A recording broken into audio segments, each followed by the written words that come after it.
S'il vous plaît les gars, écoutons toute cette vidéo pour les épreuves du bac en France, le système qui a été mis en place. Après avoir regardé cette vidéo, la personne qui va vous dire que les Ivoiriens n'articulent pas, ou qui va te dire que tu fais faute d'orthographe, ou tu as fait faute de grammaire, mon gars, tu es dans ton plein droit de voyager avec son âme et partager massivement.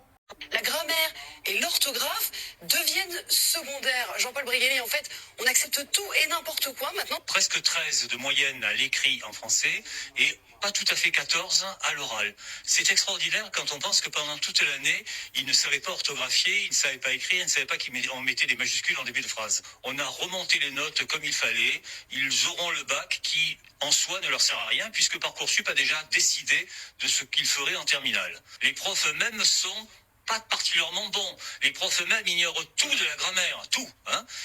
Ils n'en ont à peu près jamais fait en fac. Donc ils risquent pas de l'enseigner à leurs élèves. C'est comme ça que vous avez des élèves qui écrivent « je les plante » avec un S à plante, parce que les plantes vertes, probablement.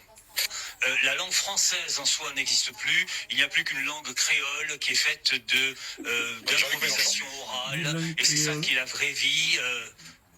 Oui, si vous voulez. Je vous rappelle qu'avec le bac, il y a 30 ans, vous passiez directement, je ne sais pas moi, le concours d'officier de police, le concours de facteur, etc. Actuellement, à moins de bac plus 5, vous n'avez rien. C'est ce qu'on appelle l'inflation scolaire, c'est-à-dire que pour le bac, tu n'as plus rien.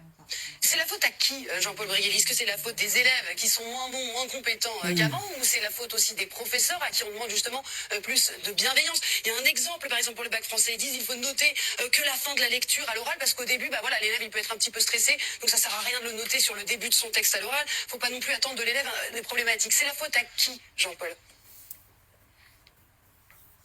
Alors, il faut voir une chose, je ne sais pas quand vous avez passé le bac de français vous-même, mais quand j'enseignais en première, mes élèves avaient à peu près 35 textes à présenter. Actuellement, ils en ont 16. 16. Parce que les profs ont dit, au-delà de 16, nous, on n'assure pas la préparation. Il faut bien comprendre une chose, c'est que le cataclysme, l'apocalypse a commencé après la réforme Jospin en 89, ça ne nous rajeunit pas, et qu'on en est à la deuxième génération d'enseignants formés sur ces critères-là. C'est-à-dire que les profs eux-mêmes, vous savez, ceux qu'on a du mal à recruter, etc., les profs eux-mêmes sont pas particulièrement bons. Les profs eux-mêmes ignorent tout de la grammaire, tout. Ils n'en ont à peu près jamais fait en fac. Donc ils risquent pas de l'enseigner à leurs élèves. C'est comme ça que vous avez des élèves qui écrivent « je les plante » avec un S à plante, parce que les plantes vertes, probablement. C'est pas